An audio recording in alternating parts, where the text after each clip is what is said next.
Hallelujah. ശ്രീമക്കൾ ആരാധിച്ചപ്പോൾ വിടുതൽ അവരുടെ ജീവിതത്തിൽ പ്രാപിച്ചെങ്കിൽ ഇന്ന് രാത്രി കാലം ആത്മനിറവോടെ ദൈവത്തെ ആരാധിക്കുമ്പോൾ ഹല്ലേലൂയ ദൈവത്തെ ആരാധിപ്പാൻ കഴിയാതെ നമ്മുടെ പുറകോട്ട് പോയി ചില ബന്ധനങ്ങളിൽ നിന്ന് രാത്രി വിടുതൽ പ്രാപിച്ച് ആത്മനിറവോടെ ദൈവത്തെ ആരാധിക്കുന്ന രാത്രിയായി തീരുവാൻ ഹല്ലേലൂയ നമ്മളെ തന്നെ ദൈവസ്ഥങ്ങളിലേക്ക് താഴ്ത്തി ഏൽപ്പിച്ചു. നമുക്ക് ചുരുക്കം പേരായിട്ടുണ്ടെങ്കിലും ഹല്ലേലൂയ സാരമില്ല, വലിയവനായ ദൈവത്തിൻ്റെ സാന്നിധ്യം നമ്മുടെ മധ്യമുണ്ട്.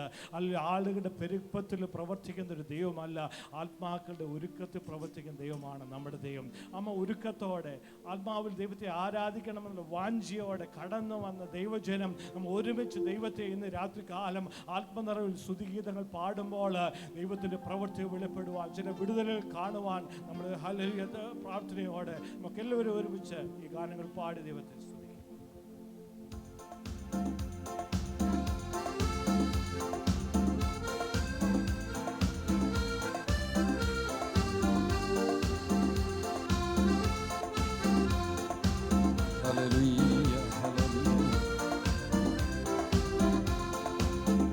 സ്തുതിപ്പിൻ സ്തുതിപ്പിൻ എന്നു സ്തുതിച്ചിടുവിൻ യേശുരാജാധിരാജാവിനെ. സ്തുതിപ്പിൻ സ്തുതിപ്പിൻ എന്നു സ്തുതിച്ചിടുവിൻ യേശുരാജാധിരാജാവിനെ. ഈ പാർത്തരത്തിൽ സൃഷ്ടിക്കാത്തവൻ എന്റെ ഉള്ളത്തിൽ വന്നതിനാ. ഈ പാർത്തരത്തിൽ സൃഷ്ടിക്കാത്തവൻ എന്റെ ഉള്ളത്തിൽ വന്നതിനാ. ആനന്ദമേ പരമാനന്ദമേ ഇതു സ്വർഗീയ സന്തോഷമേ. ആനന്ദമേ പരമാനന്ദമേ ഇതു സ്വർഗീയ സന്തോഷമേ. ഈ പാർത്തരത്തിൽ സൃഷ്ടിക്കാത്തവൻ എന്റെ ഉള്ളത്തിൽ വന്നതിനാ. ഈ പാർത്തരത്തിൽ സൃഷ്ടിക്കാത്തവൻ എന്റെ ഉള്ളത്തിൽ വന്നതിനാ. അവൻ വരുന്ന നാളിൽ എന്റെ കാരം പിടിച്ചു തന്റെ മാർവോടണച്ചിടുമേ. അവൻ വരുന്ന നാളിൽ എന്റെ കാരം പിടിച്ചു തന്റെ മാർവോടണച്ചിടുമേ. ആ സമൂഹമതിൽ അന്നു കാർത്തരുമായി പാട്ടുഘോഷിക്കും സന്തോഷത്താൽ. ആ സമൂഹമതിൽ അന്നു കാർത്തരുമായി പാട്ടുഘോഷിക്കും സന്തോഷത്താൽ. ആനന്ദമേ പരമാനന്ദമേ ഇതു സ്വർഗീയ സന്തോഷമേ. ആനന്ദമേ പരമാനന്ദമേ ഇതു സ്വർഗീയ സന്തോഷമേ. ഈ പാർത്തരത്തിൽ സൃഷ്ടിക്കാത്തവൻ എന്റെ ഉള്ളത്തിൽ വന്നതിനാ. ഈ പാർത്തരത്തിൽ സൃഷ്ടിക്കാത്തവൻ എന്റെ ഉള്ളത്തിൽ വന്നതിനാ. എൻ പാപങ്ങളെ മുറ്റും കഴുകിടുവാൻ തൻ ജീവനെ നൽകിയവൻ. എൻ പാപങ്ങളെ മുറ്റും കഴുകിടുവാൻ തൻ ജീവനെ നൽകിയവൻ. വീണ്ടും വന്നിടുമേ മികവാഹനത്തിൽ കോടാകോടിതൻ ദൂതരുമാ. വീണ്ടും വന്നിടുമേ മികവാഹനത്തിൽ കോടാകോടിതൻ ദൂതരുമാ. ആനന്ദമേ പരമാനന്ദമേ ഇതു സ്വർഗീയ സന്തോഷമേ. ആനന്ദമേ പരമാനന്ദമേ ഇതു സ്വർഗീയ സന്തോഷമേ. ഈ പാർത്തരത്തിൽ സൃഷ്ടിക്കാത്തവൻ എന്റെ ഉള്ളത്തിൽ വന്നതിനാ. ഈ പാർത്തരത്തിൽ സൃഷ്ടിക്കാത്തവൻ എന്റെ ഉള്ളത്തിൽ വന്നതിനാ. കൺകൾ കൊതിച്ചിടുന്നേ ഉള്ളം തുടിച്ചിടുന്നേ നാഥാ നിന്നോടെ വരവിനായി. കൺകൾ കൊതിച്ചിടുന്നേ ഉള്ളം തുടിച്ചിടുന്നേ നാഥാ നിന്നോടെ വരവിനായി. പാരിൽ കഷ്ടതകൾ ഏറും ദിനത്തോറുമേ വേഗം നീ വന്നിടണേ. പാരിൽ കഷ്ടതകൾ ഏറും ദിനം തോറുമേ കാന്താവേഗം നീ വന്നിടണേ. ആനന്ദമേ പരമാനന്ദമേ ഇതു സ്വർഗീയ സന്തോഷമേ. ആനന്ദമേ പരമാനന്ദമേ ഇതു സ്വർഗീയ സന്തോഷമേ. ഈ പാതലത്തിൽ സൃഷ്ടികാർത്തനവൻ എന്റെ ഉള്ളത്തിൽ വന്നതിനാ. ഈ പാതലത്തിൽ സൃഷ്ടികാർത്തനവൻ എന്റെ ഉള്ളത്തിൽ വന്നതിനാ. എൻ പാവങ്ങളിൽ മുറ്റും കഴുകിടുവാൻ തൻ ജീവനെ നൽകിയവൻ. എൻ പാവങ്ങളിൽ മുറ്റും കഴുകിടുവാൻ തൻ ജീവനെ നൽകിയവൻ. വീണ്ടും വന്നിടുമേ മേഘവാഹനത്തിൽ കോടാകോടിതൻ ദൂതരുമാൻ. വീണ്ടും വന്നിടുമേ മേഘവാഹനത്തിൽ കോടാകോടിതൻ ദൂതരുമാൻ. ആനന്ദമേ പരമാനന്ദമേ ഇതു സ്വർഗീയ സന്തോഷമേ. ആനന്ദമേ പരമാനന്ദമേ ഇതു സ്വർഗീയ സന്തോഷമേ. ഈ പാതലത്തിൽ സൃഷ്ടികാർത്തനവൻ എന്റെ ഉള്ളത്തിൽ വന്നതിനാ. ഈ പാതലത്തിൽ സൃഷ്ടികാർത്തനവൻ എന്റെ ഉള്ളത്തിൽ വന്നതിനാ. എത്ര നല്ലവൻ മതിയായവൻ എന്നെ കരുതുന്ന കർത്തനവൻ. എത്ര നല്ലവൻ മതിയായവൻ എന്നെ കരുതുന്ന കർത്തനവൻ. എന്റെ ആവശ്യങ്ങൾ എല്ലാം അറിഞ്ഞിടുന്ന ഏറ്റവും അടുത്ത സഹായകൻ താൻ. എന്റെ ആവശ്യങ്ങൾ എല്ലാം അറിഞ്ഞിടുന്ന ഏറ്റവും അടുത്ത സഹായകൻ താൻ. ദൈവകൃപയിൽ ഞാൻ ആശ്രയിച്ച് അവൻ വഴികളെ ഞാൻ അറിഞ്ഞ് അനുഗമിച്ചിടും അവനോട് ചുവടുകളെ. അനുഗമിച്ചിടും അവനോട് ചുവടുകളെ. ദൈവകൃപയിൽ ഞാൻ ആശ്രയിച്ച് ഇഹലോകമോ അരികിൽ ഒരു സുഖവും മനഃശാന്തിയതോ. ഇഹലോകമോ അരികിൽ ഒരു സുഖവും മനഃശാന്തിയതോ. എന്റെ യേശുവിന്റെ തിരുസന്നിധിയിൽ എന്നും ആനന്ദമുണ്ടെനിക്ക്. എന്റെ യേശുവിന്റെ തിരുസന്നിധിയിൽ എന്നും ആനന്ദമുണ്ടെനിക്ക്. ദൈവകൃപയിൽ ഞാൻ ആശ്രയിച്ച് അവൻ വഴികളെ ഞാൻ അറിഞ്ഞ് അനുഗമിച്ചിടും അവനോട് ചുവടുകളെ. അനുഗമിച്ചിടും അവനോട് ചുവടുകളെ. ദൈവകൃപയിൽ ഞാൻ ആശ്രയിച്ച് മനോവേദന മനശോധന മമ ജീവിത പാതയതിൽ. മനോവേദന മനശോധന മമ ജീവിത പാതയതിൽ. മറതേറിടുമ്പോൾ ആത്മനാഥനവൻ മറിച്ചായി ഞാൻ ആശ്വസിക്കും. മറതേറിടുമ്പോൾ ആത്മനാഥനവൻ മറിച്ചായി ഞാൻ ആശ്വസിക്കും. ദൈവകൃപയിൽ ഞാൻ ആശ്രയിച്ച് അവൻ വഴികളെ ഞാൻ അറിഞ്ഞ് അനുഗമിച്ചിടും അവനോട് ചുവടുകളെ. അനുഗമിച്ചിടും അവനോട് ചുവടുകളെ.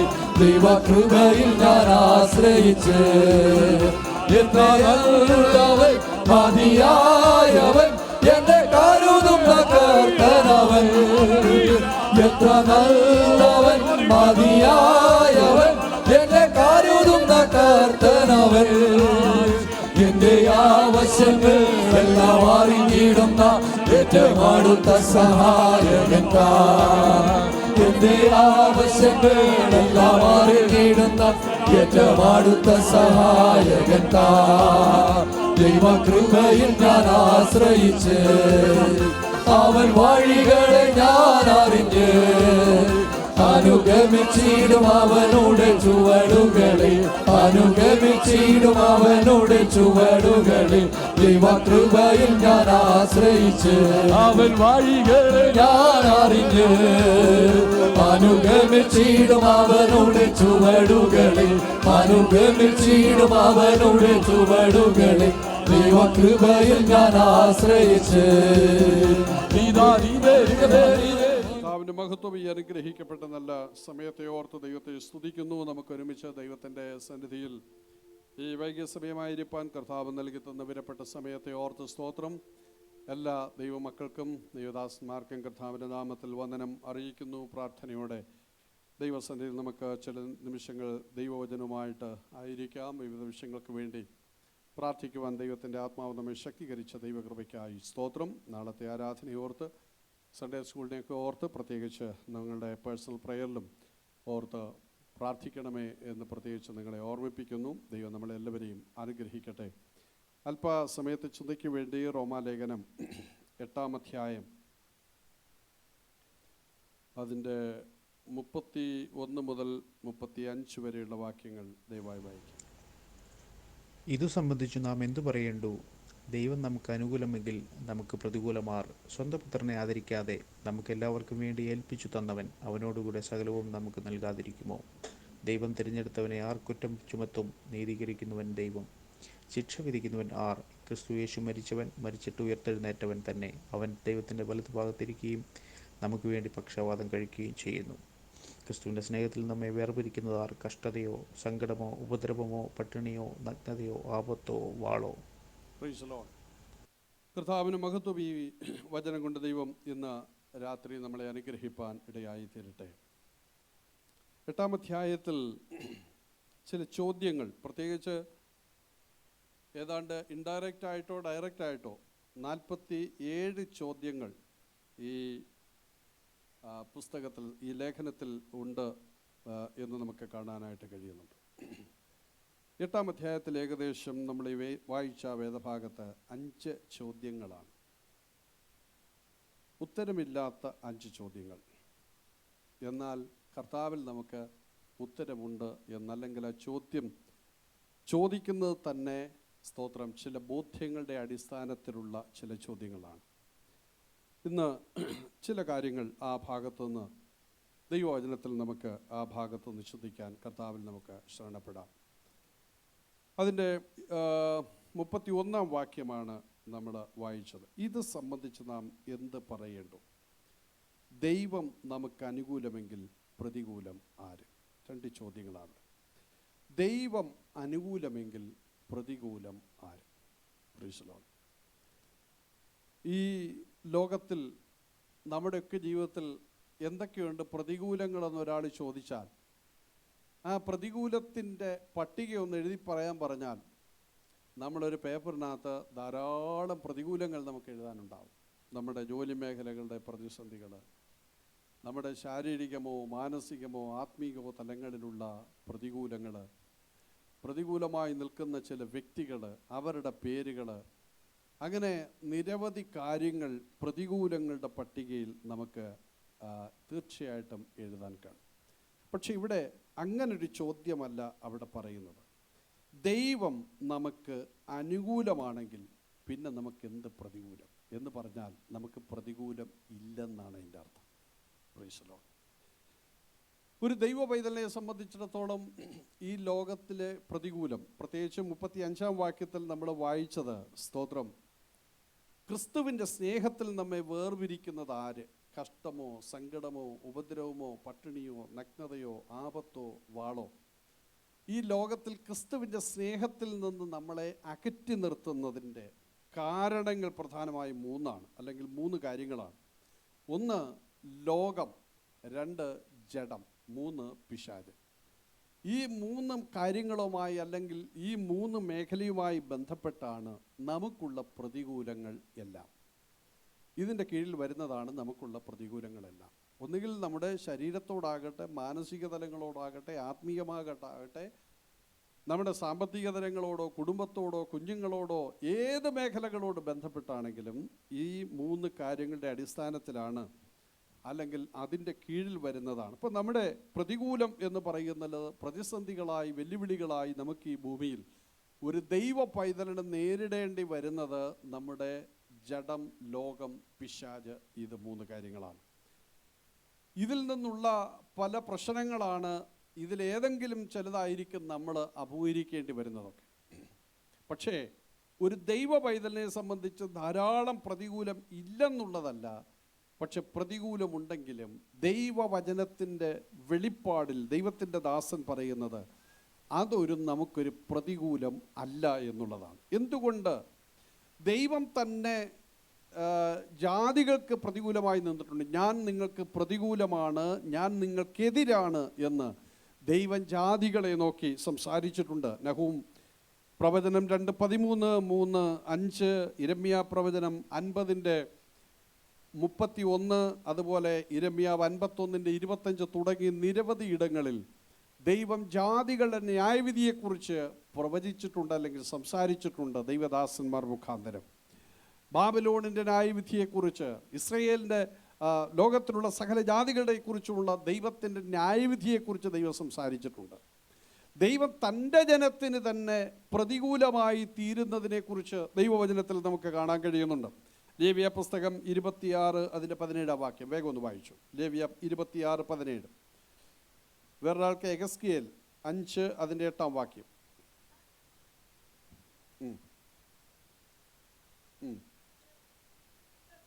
എസക്കിയേൽ 5:8 വാക്യം കൂടെ.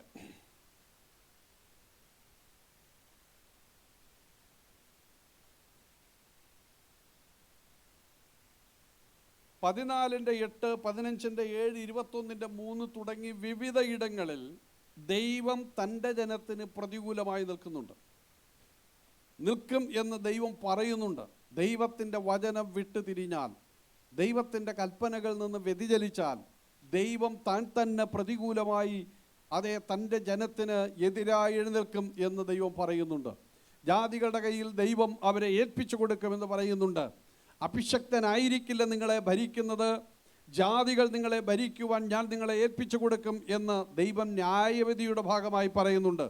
അങ്ങനെ ദൈവം ജാതികൾക്ക് പ്രതികൂലമായി നിൽക്കുന്നതും ദൈവം തൻ്റെ ജനത്തിന് പ്രതികൂലമായി നിൽക്കുന്നതുമായ സംഭവങ്ങൾ ദൈവവചനത്തിൽ നിന്ന് തന്നെ നമുക്ക് ധാരാളമായി കാണുവാൻ കഴിയുന്നുണ്ട്. കള്ളപ്രവാചകന്മാർക്കും കള്ള ഇടയന്മാർക്കും വിരോധമായി ദൈവം സംസാരിക്കുന്നതിനെക്കുറിച്ച് ദൈവവചനത്തിൽ നമുക്ക് കാണുവാൻ കഴിയുന്നുണ്ട്. അങ്ങനെ ദൈവം തന്നെ തൻ്റെ ജനത്തിനും തൻ്റെ ശുശ്രൂഷകന്മാർക്കും ജാതികൾക്കും വിരോധമായി എഴുന്നേൽക്കുന്ന സന്ദർഭങ്ങളുണ്ട്. അതിനൊക്കെ കാരണങ്ങളും ഉണ്ടായിരുന്നു. പക്ഷെ ഒരു ദൈവ പൈതലിനെ സംബന്ധിച്ചിടത്തോളം ഈ ലോകത്തിൽ എത്ര വിശുദ്ധിയോടെ നാം ജീവിക്കുവാൻ ആഗ്രഹിക്കുന്നുവോ, എത്ര നന്നായി ദൈവത്തിന് വേണ്ടി പ്രയോജനപ്പെടണം എന്ന് നാം ആഗ്രഹിക്കുകയും തീരുമാനിക്കുകയും ചെയ്യുന്നുവോ, അവിടെയൊക്കെ നമുക്ക് പ്രതികൂലങ്ങളുണ്ട്. പക്ഷേ ആ പ്രതികൂലങ്ങളുടെ നോക്കി ദൈവത്തിൻ്റെ ദാസനായിരിക്കുന്ന പൗലോസ് പ്രതികൂലങ്ങളുടെ പട്ടികകൾ പലയിടങ്ങളിലും നിരത്തി ധാരാളം പ്രതിസന്ധികളുടെ ഓരോന്ന് താൻ പ്രഖ്യാപിച്ചിട്ടും അല്ലെങ്കിൽ എഴുതി വച്ചിട്ടും തനിക്ക് പറയാനുള്ളത്, ഇതിൻ്റെ നടുവിൽ ഞങ്ങളെ ജയോത്സവമായി നടത്തുന്ന ഒരു ദൈവമുണ്ട്. ദൈവത്തിൻ്റെ സ്നേഹത്തിൽ നിന്ന് ഞങ്ങളെ അകറ്റുവാൻ ഇകത്തിലെ ഒരു ശക്തിക്കും കഴിയില്ല. തൻ്റെ ജീവിതത്തിൻ്റെ അത്ര ശക്തമായ നിർണയം എന്താണ്? ഹല്ലേലൂയ. ആ പൗലോസാണ് പറയുന്നത്, സ്തോത്രം, ഈ പ്രതിസന്ധികളും പ്രതികൂലങ്ങളും ഒക്കെ ഉണ്ടെങ്കിലും ദൈവം ഞങ്ങൾക്ക് അനുകൂലമായതുകൊണ്ട് ഞങ്ങൾക്ക് പിന്നെ പ്രതികൂലം ഇല്ല എന്നുള്ളതാണ്. എന്താണ് പറയുന്നതിൻ്റെ അർത്ഥം എന്നുള്ളത്? സ്തോത്രം, അതിൻ്റെ 28 മുതലുള്ള വാക്യങ്ങളിൽ വളരെ വ്യക്തമാണ്. 28 മുതലുള്ള വാക്യങ്ങൾ വായിക്കുമ്പോൾ ദൈവത്തിൻ്റെ ദാസൻ പറയുന്നത്, എന്നാൽ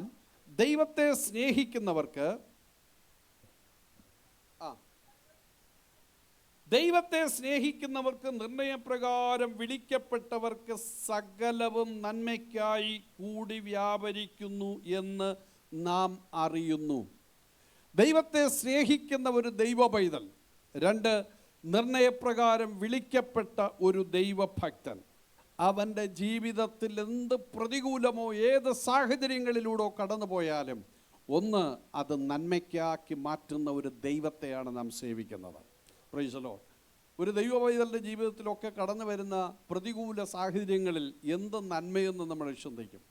നമ്മുടെ ജീവിതത്തിൽ കടന്നു വന്ന പ്രതികൂലങ്ങളുടെ സാഹചര്യങ്ങളാണ് നമ്മളെ ആത്മീക ജീവിതത്തിൽ പലപ്പോഴും കരുത്തുള്ളവരാക്കി മാറ്റുന്നത്, പ്രാർത്ഥനയിൽ ശക്തരാക്കുന്നത്, ഉണർന്ന് പ്രാർത്ഥിക്കാൻ നമ്മെ സഹായിക്കുന്നത്, കണ്ണുനീരോടും ഹൃദയ തകർച്ചയോടും ദൈവത്തിൻ്റെ പാദപീഠത്തെങ്കിൽ കമന്നു വീണ് നിലവിളിപ്പാൻ നമ്മെ പ്രാപ്തരാക്കുന്നത് സുഖകരമായ ജീവിതത്തിൻ്റെ സാഹചര്യങ്ങളല്ല, ജീവിതത്തിൻ്റെ പരുക്കൻ പ്രതലങ്ങളിലൂടെ, പ്രതിസന്ധികളിലൂടെ, ഹല്ലേലൂയ, മറുപടിയില്ലാത്ത അതേ സ്തോത്രം കൂരിരുട്ടുകൊണ്ടും വഴി അവ്യക്തമായ സാഹചര്യങ്ങളിലൂടെയും ദൈവവൈതൽ കടന്നു പോകേണ്ടി വരുമ്പോഴാണ് ദൈവത്തിൽ നാം മുറുകെ പിടിക്കാൻ, കർത്താവെ ഒരിറ്റ് വെളിച്ചവൻ്റെ വഴികളിൽ അങ്ങ് പ്രകാശിപ്പിച്ചേ മതിയാകൂ, എനിക്കേത് തീരുമാനമെടുക്കുമെന്ന് എനിക്കറിയില്ല, ഏത് വഴിയിലൂടെ പോകണമെന്ന് എനിക്ക് അറിയില്ല, എന്താണ് ഞാൻ ചെയ്യേണ്ടതെന്ന് എനിക്കറിയില്ല, എന്നെ സഹായിപ്പാൻ അവിടുത്തെ സാന്നിധ്യം എൻ്റെ മേലും ഇറങ്ങി വരണമെന്ന് പലപ്പോഴും നിലവിളിക്കുന്ന ഭക്തന്മാർക്ക് വേണ്ടി വഴി ഇന്നതെന്ന് കാണിച്ചു കൊടുത്ത് കരം പിടിച്ച് നടത്തുന്ന ദൈവകൃപയെ അനുഭവിച്ചവരാണ് നാം. ആ ദൈവത്തിൻ്റെ ശബ്ദം കേട്ടവർ, ആ ദൈവ സാന്നിധ്യം അനുഭവിച്ചവർ, ആ ദൈവം തുറന്ന വഴികളിലൂടെ നടന്നവർ തീർച്ചയായിട്ടും അവർക്ക് ദൈവത്തിൻ്റെ സന്നിധിയിൽ എപ്പോഴും പറഞ്ഞ് സ്തോത്രം ചെയ്യുവാൻ കഴിയുന്ന ഒരു കാര്യമുണ്ട്. എൻ്റെ ജീവിതത്തിൽ കടന്നു വന്ന പ്രതികൂലങ്ങളുടെയും പ്രതിസന്ധികളുടെയും നടുവിലാണ് എൻ്റെ ദൈവത്തിൻ്റെ ശബ്ദം ഞാൻ കേട്ടത്, എൻ്റെ ദൈവത്തിൻ്റെ സാന്നിധ്യം ഞാൻ അനുഭവിച്ചത്, എൻ്റെ ദൈവത്തിൻ്റെ ബലം ഞാൻ പ്രാപിച്ചത്, എൻ്റെ ദൈവത്തിൻ്റെ വരങ്ങൾ ഞാൻ പ്രാപിച്ചത്, എൻ്റെ ദൈവത്തിൻ്റെ അനുഗ്രഹങ്ങളാൽ ഞാൻ നിറയപ്പെട്ടത് ആ ഞെരുക്കത്തിലും പ്രതിസന്ധികളുടെയും ജീവിതത്തിൻ്റെ സാഹചര്യങ്ങളായിരുന്നു. അതുകൊണ്ട് ഒരു ദൈവ പൈതലിനെ സംബന്ധിച്ചിടത്തോളം, ദൈവത്തെ സ്നേഹിക്കുന്നവർക്ക്, നിർണയപ്രകാരം വിളിക്കപ്പെട്ടവർക്ക് സകലതും നന്മയ്ക്കായി കൂടി വ്യാപരിക്കുന്ന ഒരു ദൈവം. അവിടെ ദൈവത്തിൻ്റെ ദാസൻ പറയുന്നു, അങ്ങനെ കൂടി വ്യാപരിക്കുന്ന ആ ദൈവത്തെക്കുറിച്ച് നമ്മൾ അറിയുന്നു, നമുക്കറിയാം. രണ്ടാമത്തെ അവിടെ പറയുന്ന ആ കാര്യം 29-ാം വാക്യം, അവൻ മുന്നറിഞ്ഞവരെ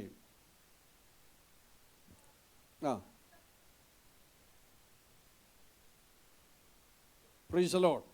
മറ്റൊന്ന്, ഇത്ര അസന്നിഗ്ധമായി അവൻ പറയാനുള്ള കാരണം, ഒന്ന്, അവൻ മുന്നറിഞ്ഞവരെ സ്തോത്രം എന്ത് ചെയ്തു? തൻ്റെ പുത്രൻ മുഖാന്തരം സ്തോത്രം നമ്മളെ അവൻ്റെ സ്വരൂപത്തോടാകാൻ ദൈവം എന്ത് ചെയ്തു?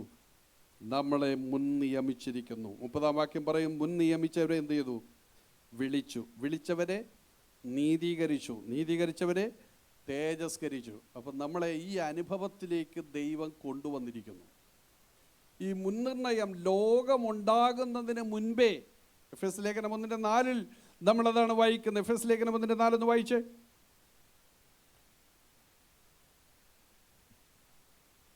നാം തൻ്റെ സന്നിധിയിൽ വിശുദ്ധരും നിഷ്കളങ്കരും ആകേണ്ടതിന് അവൻ ലോകസ്ഥാപനത്തിന് മുൻപേ നമ്മെ അവനിൽ തിരഞ്ഞെടുക്കുകയും.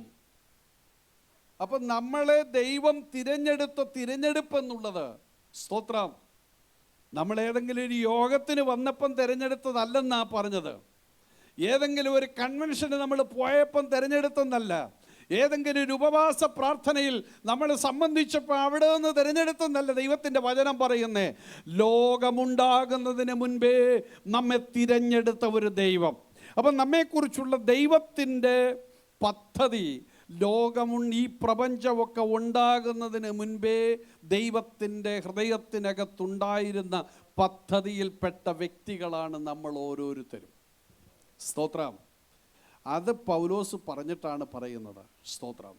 അങ്ങനെ ദൈവം നമ്മളെ മുൻനിർണയമനുസരിച്ച് വിളിച്ച്, നമ്മളെ തിരഞ്ഞെടുത്ത്, നമ്മളെ നീതീകരിച്ച്, നമ്മളെ തേജസ്കരിച്ച്, ഈ പ്രോസസ്സിങ്ങിലൂടെ എല്ലാം നമ്മളിങ്ങനെ കടന്നു വന്നിട്ട് സ്തോത്രം ഇപ്പോൾ കർത്താവെ എനിക്കെല്ലാം പ്രതികൂലമാണെന്ന് നാം പറയരുത്. കാരണം ലോകമുണ്ടാകുന്നതിന് മുൻപേ തുടങ്ങിയതായി എന്നെയും നിങ്ങളെയും കുറിച്ചുള്ള ദൈവത്തിൻ്റെ പദ്ധതി, ദൈവത്തിൻ്റെ ഉദ്ദേശം, ദൈവത്തിൻ്റെ നിർണയങ്ങൾ.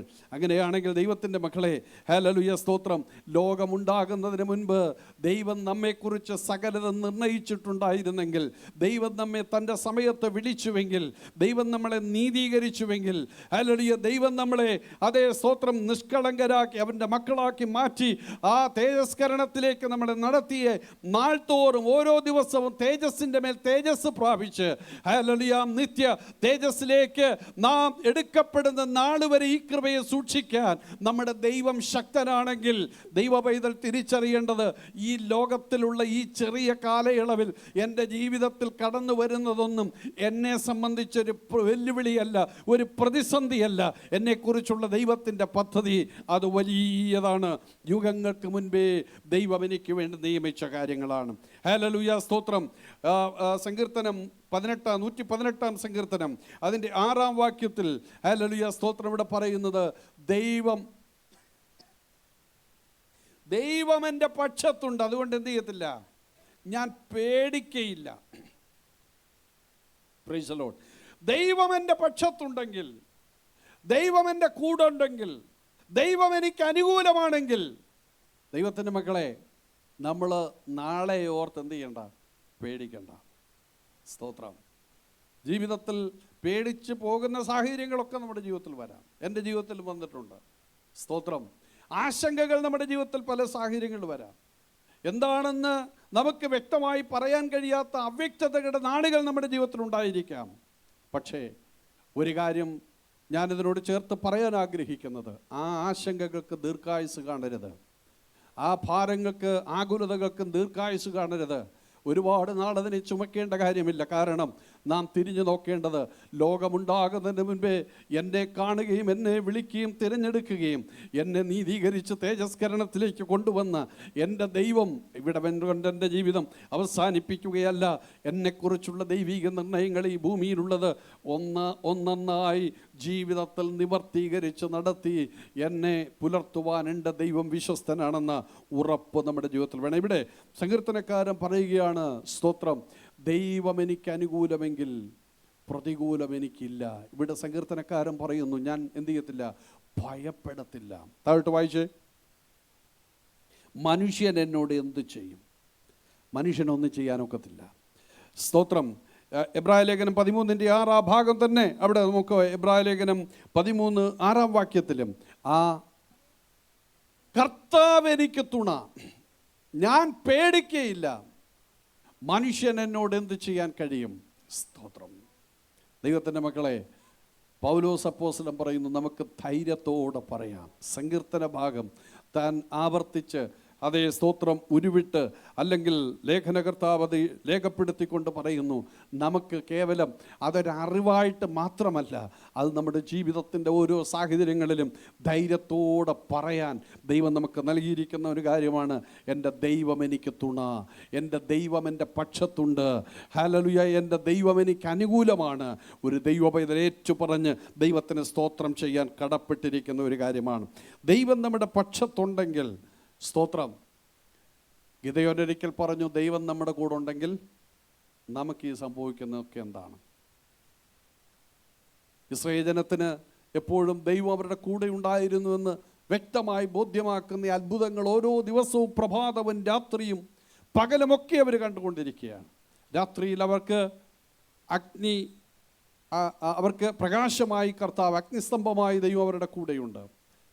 പകലവർക്ക് മേഘമായുണ്ട്. നേരം പുലരുമ്പോൾ ദൈവത്തിൻ്റെ അത്ഭുതം, അവർക്ക് വേണ്ടിയുള്ള ദൈവത്തിൻ്റെ പ്രൊവിഷൻ, ദൈവത്തിൻ്റെ കരുതലുകളൊക്കെ കണ്ടാണ് അവർ ഉണരുന്നത് തന്നെ. മന്ന അവരുടെ കൂടാരത്തിന് ചുറ്റും വീണ് കിടക്കുക.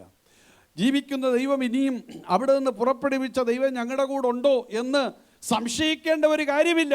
കാരണം ഓരോ ദിവസവും അവരത് അനുഭവിക്കുകയാണ്. ജീവനുള്ള ദൈവം അവരുടെ കൂടെയുണ്ടെന്നുള്ള അവർക്ക് ബോധ്യം കൊടുക്കുന്നതെല്ലാം അനുദിനവും അനുഭവിച്ചുകൊണ്ട് തന്നെ അവർ പലപ്പോഴും ദൈവത്തെ സംശയിച്ചു. ദൈവം നമ്മുടെ കൂടെയുണ്ടോ എന്നവർ സംശയിച്ചു. ദൈവം നമുക്ക് മുൻപേ നടക്കുന്നുണ്ടോ എന്നവർ സംശയിച്ചു. അവർ പലപ്പോഴും ഭയപ്പെടുകയും ഭാരപ്പെടുകയും ചെയ്തു. യാക്കോബ് ഒരിക്കൽ പറഞ്ഞു, ഉൽപ്പത്തി പുസ്തകം 42 അതിൻ്റെ 36 വാക്യം, എല്ലാം എനിക്ക് പ്രതികൂലമാണ്. സ്തോത്രം. All these things are against us. Against me. എല്ലാ കാര്യങ്ങളും എനിക്ക് പ്രതികൂലമായിരിക്കുന്നു. Praise the Lord. ദൈവത്തിൻ്റെ മക്കളെ, യാക്കോബ് അത് പറയുമ്പോൾ തൻ്റെ വളരെ സ്നേഹിച്ച യോസഫിനെ കൊല്ലപ്പെട്ടു എന്നാണ് മറ്റു മക്കൾ തന്നെ വന്ന് തെറ്റിദ്ധരിപ്പിച്ചിരിക്കുന്നത്. സ്തോത്രം. അടുത്തത് അതിൻ്റെ ആ വേദഭാഗ്യം 36 വാക്യം വായിച്ചേ. 42:36.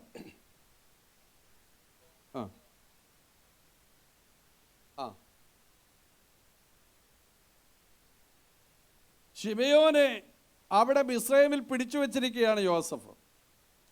അടുത്ത ആളെ ബെന്യാമീനെ കൊണ്ടുചെല്ലാനായിട്ട് അവർ ആവശ്യപ്പെട്ടിരിക്കുകയാണ്. സ്തോത്രം.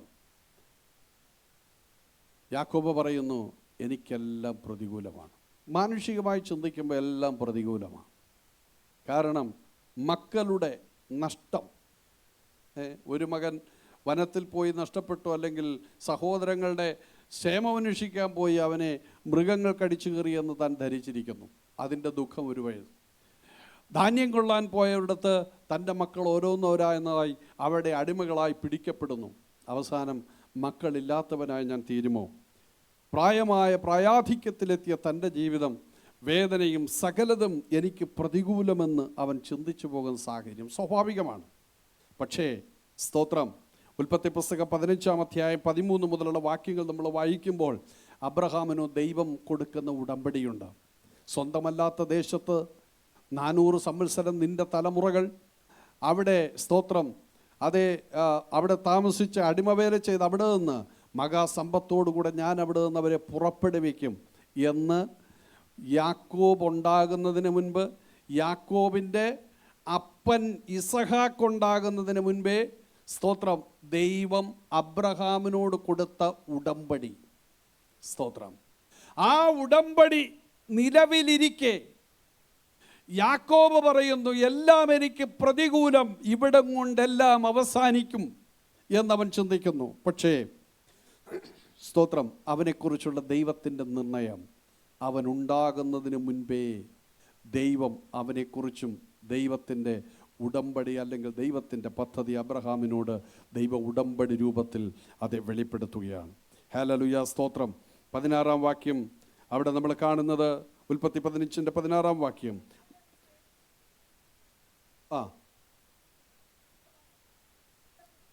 നാലാം തലമുറ വായിച്ചോ.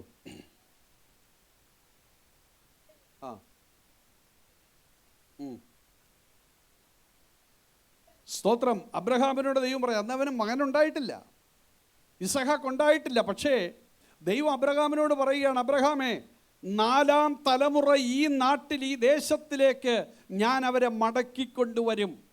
Praise the Lord. പക്ഷേ 2-ാം തലമുറയായപ്പോൾ പറയുന്നു, യാക്കോബ് പറയുകയാണ്, എനിക്കെല്ലാം പ്രതികൂലമാണ്. വാഗ്ദത്തമുള്ള ദൈവപൈതലേ, സ്തോത്രം, പലപ്പോഴും നമ്മുടെ ജീവിതത്തിൻ്റെ വഴികളിൽ അവസാനിച്ചെന്ന് തോന്നുന്ന, ഇതിനപ്പുറം ഇനി എത്ര നാൾ പോകാൻ കഴിയും എന്ന് ചിന്തിക്കുന്ന പല സാഹചര്യങ്ങൾ നമ്മുടെ ജീവിതത്തിൽ വന്നെന്നിരിക്കാം. പക്ഷേ എൻ്റെയും നിങ്ങളെക്കുറിച്ചുള്ള ദൈവത്തിൻ്റെ ഉദ്ദേശം, ദൈവത്തിൻ്റെ നിർണയങ്ങൾ നാം ചിന്തിക്കുന്നതിന് അതീതമാണ്. ഞാനെൻ്റെ വാക്കുകൾ ദീർഘിപ്പിക്കുന്നില്ല. ഹല്ലേലൂയ, സ്തോത്രം. മറ്റ് 4 ചോദ്യങ്ങൾ കൂടെ ഈ ഭാഗത്ത് നമുക്ക് കാണാൻ കഴിയുന്നുണ്ട്. പക്ഷേ ദൈവം അനുവദിച്ചാൽ പിന്നീട് ഞാൻ സംസാരിച്ചു കൊള്ളാം. ദൈവത്തിൻ്റെ മക്കളെ, ഇന്ന് ഒരു നിമിഷം നമ്മുടെ കണ്ണുകളെ അടയ്ക്കാം, നമ്മെ തന്നെ കർത്താവിൻ്റെ കരങ്ങളിൽ ഏൽപ്പിക്കാം. ദൈവം എനിക്ക് അനുകൂലമെങ്കിൽ പ്രതികൂലം ആര്? Praise the Lord. ലോകമുണ്ടാകുന്നതിന് മുൻപേ എന്നെ കാണുകയും, ഹല്ലേലൂയ, എന്നെ തിരഞ്ഞെടുക്കുകയും, ഹല്ലേലൂയ, എന്നെ നീതീകരിക്കുകയും, പ്രൈസ് ദി ലോർഡ്, എന്നെ തേജസ്കരിക്കുകയും ചെയ്ത അവിടുത്തെ സ്വന്തം മക്കളാക്കി എന്നെ മാറ്റിയ ദൈവത്തിന് ഹല്ലേലൂയ, സ്തോത്രം. ഹല്ലേലൂയ. എല്ലാ കണ്ണുകളും അടച്ച ദൈവസന്നിധിയിൽ നിങ്ങളെ തന്നെ ഒന്ന് സമർപ്പിക്കാം. എന്നെക്കുറിച്ചുള്ള പദ്ധതി, ഞാൻ ഏതെങ്കിലും ഒരു യോഗത്തിനിരുന്നപ്പം, ഞാൻ ഏതെങ്കിലും ഒരു ഉപവാസ പ്രാർത്ഥന ഇരുന്നപ്പം, ഹല്ലേലൂയ, കർത്താവിനെ രക്ഷകനായി സ്വീകരിച്ചിട്ടുണ്ടായിരിക്കാം. നിങ്ങളുടെ കുടുംബ പ്രാർത്ഥനയിലായിരിക്കാം നിങ്ങൾ യേശുവിനെ സ്വീകരിച്ചിട്ടുള്ളത്. നിങ്ങളുടെ ഏതെങ്കിലുമൊക്കെ മീറ്റിങ്ങുകളിൽ ഈ യേശുവിനെ കണ്ടുമുട്ടാൻ അവസരങ്ങൾ ഉണ്ടായിട്ടുണ്ടായിരിക്കാം. പക്ഷെ ഒരു കാര്യം മറക്കരുത്, പിതാവ് ആകർഷിച്ചിട്ടല്ലാതെ ഈ യേശുവിൻ്റെ അടുക്കൽ ആർക്കും വരാൻ കഴിയില്ല. ലോകമുണ്ടാകുന്നതിന് മുൻപ് എന്നെയും നിങ്ങളുടെയും പേര് ദൈവം ഹല്ലേലൂയ പുസ്തകത്തിൽ എഴുതി ദൈവത്തിൻ്റെ പദ്ധതി ആയിരുന്നെങ്കിൽ, ഹല്ലേലൂയ, ഹല്ലേലൂയ, ഇന്ന് രാത്രി നിന്റെ ജീവിതത്തിൻ്റെ പ്രതിസന്ധികളെ നോക്കി എനിക്കെല്ലാം പ്രതികൂലമാണെന്ന് പറയുന്നതിനേക്കാൾ എൻ്റെ ദൈവം എനിക്ക് അനുകൂലമാകയാൽ എനിക്ക് പ്രതികൂലമാരെന്ന് പറയുവാൻ ഹല്ലേലൂയ പൗലോസ് പറയുന്നത് പോലെ ആകയാൽ നമുക്ക് ധൈര്യത്തോടെ പറയാം, ദൈവം എനിക്ക് അനുകൂലമാകയാൽ എനിക്ക് പ്രതികൂലങ്ങളില്ല. അതിൻ്റെ മേൽ എനിക്ക് ജയമുണ്ട്, അതിൻ്റെ മേൽ എനിക്ക് വെല്ലുവിളിയുണ്ട്. ഹല്ലേലൂയ വെല്ലുവിളികളുടെ മേൽ ജയിക്കുന്ന ദൈവകൃപ എൻ്റെ മേൽ പകർന്നെന്നെ നടത്തുവാൻ എൻ്റെ ദൈവം ശക്തനായ ദൈവമാണ്. ഹല്ലേലൂയ ദൈവം അനുകൂലമെങ്കിൽ പ്രതികൂലമാര്? ഹല്ലേലൂയ ഇന്ന് രാത്രിയിൽ എന്നെ കേൾക്കുന്ന സഹോദര, എന്നെ കേൾക്കുന്ന സഹോദരങ്ങളെ, നിന്റെ മുൻപിലുള്ള പ്രതികൂലങ്ങൾ സാമ്പത്തികമോ ശാരീരികമോ ഹല്ലേലൂയ മാനസിക തലങ്ങളിലോ നിങ്ങളുടെ കുടുംബത്തിലോ കുഞ്ഞുങ്ങളുടെയോ ജീവിതത്തിൻ്റെ ഏതാവശ്യങ്ങളോടോ വിഷയങ്ങളോടോ ബന്ധപ്പെട്ടതായിരിക്കട്ടെ, ഇന്ന് രാത്രി ദൈവത്തിൻ്റെ സന്നിധി നമുക്ക് ഏൽപ്പിച്ച് പറയാം, എൻ്റെ ദൈവം എൻ്റെ പക്ഷത്തുണ്ട്. ഹല്ലേലൂയ ഞാൻ വീണു പോകാൻ അവൻ അനുവദിക്കുകയില്ല. എന്നെക്കുറിച്ചുള്ള നിർണയങ്ങൾ എനിക്കറിയുന്നതിന് പരിമിതികളുണ്ട്. പക്ഷെ ഒരു കാര്യം ഞാൻ വിശ്വസിക്കുന്നു, എനിക്ക് വേണ്ടി സകലവും നന്നായി നിർവഹിക്കുന്നവൻ, സകലവും നന്മയ്ക്കായി കൂടി വ്യാപരിപ്പിക്കുന്ന ഒരു ദൈവത്തെയാണ് ഞാൻ സേവിക്കുന്നത്. ആകാശവും ഭൂമിയും ഉണ്ടാകുന്നതിന് മുൻപേ എന്നെക്കുറിച്ച് നിർണയങ്ങളുള്ള എൻ്റെ ദൈവത്തിൻ്റെ പ്രവൃത്തി എനിക്ക് വേണ്ടി വെളിപ്പെടുത്തി എന്നെ ജയത്തോടെ നടത്താൻ എൻ്റെ കർത്താവ് ശക്തനായ ദൈവമാണ്. ആ ദൈവകരങ്ങൾ നമുക്ക് നമ്മെ തന്നെ പൂർണ്ണമായി നമുക്ക് സമർപ്പിക്കാം. ദൈവത്തിൻ്റെ കൃപ ഇന്ന് രാത്രി ദൈവത്തിൻ്റെ ആത്മാവ് നമ്മുടെ മേൽ നൽകട്ടെ. അല്ലെങ്കിൽ എല്ലാ വെല്ലുവിളികളും ഇന്ന് രാത്രി ദൈവം തകർക്കപ്പെടുന്ന രാത്രിയായി മാറട്ടെ. യേശുവിൻ്റെ അധികാരമുള്ള നാമത്തിൽ, യേശുവിൻ്റെ അധികാരമുള്ള നാമത്തിൽ ദൈവം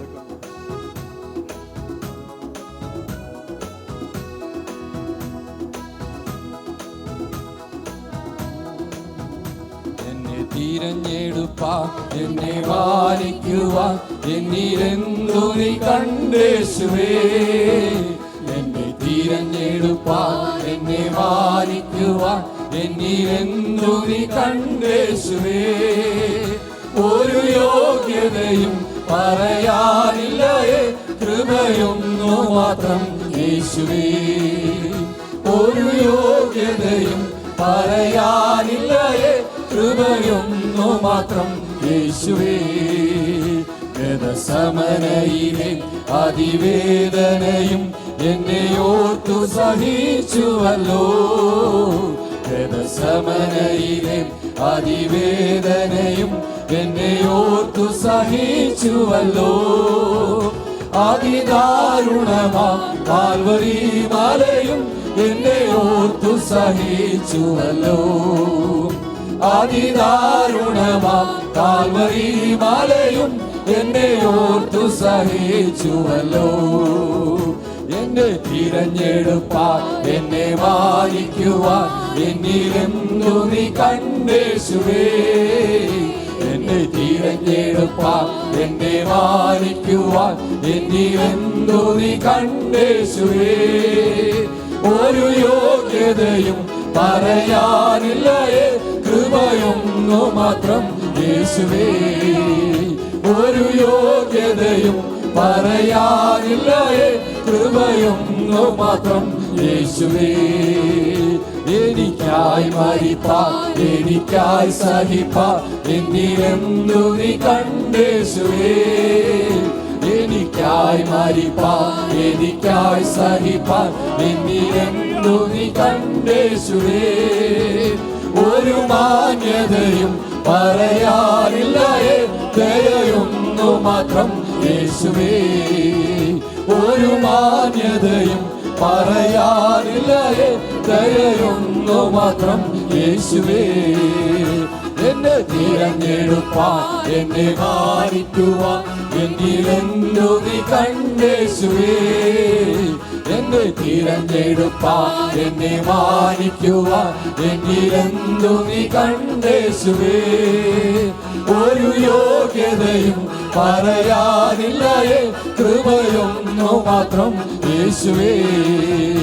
ഒരു യോഗ്യതയും പറയാനില്ലയേ, കൃപയൊന്നു മാത്രം യേശുവേ.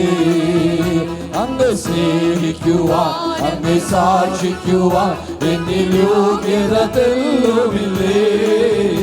അങ്ങേ സ്നേഹിക്കുവാൻ അങ്ങേ സാക്ഷിക്കുവാൻ എന്നിൽ യോഗ്യത തെല്ലുമില്ലേ.